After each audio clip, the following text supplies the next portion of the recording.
Et voici François Fillon au cœur d'une polémique historique. Non, la France n'est pas coupable d'avoir voulu faire partager sa culture aux peuples d'Afrique, d'Asie et d'Amérique du Nord. Non, la France n'a pas inventé l'esclavage.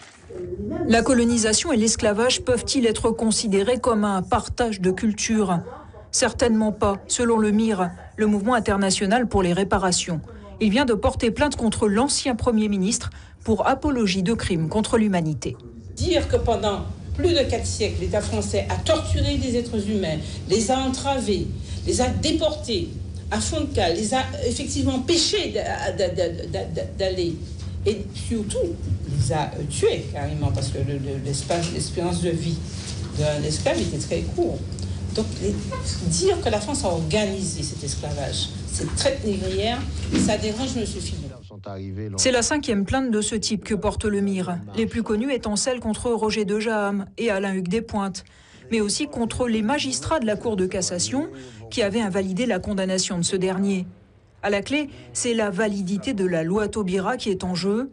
Elle reconnaît l'esclavage comme crime contre l'humanité, mais, estime le MIR, la société française refuse toujours son histoire. Ces gens-là sont représentatifs de la société française. Monsieur Fillon est représentatif de la société française quand il dit que la France a voulu faire partager sa culture. Monsieur Hollande est représentatif de la société française quand il dit que l'esclavage, c'est un outrage fait à la France par la France.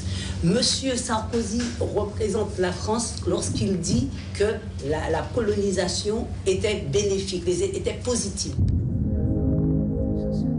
Dans une animation remarquable, le journal Slate a mis en scène 3 siècles de cette histoire esclavagiste encore peu connue des Français. Chaque point est un bateau de la traite. Parmi les pays impliqués, la France. D'abord lent, le flux devient progressivement plus rapide, puis constant. Dans chacun des bateaux, des centaines d'êtres humains. Ils seront au total plus de 11 millions ainsi déportés.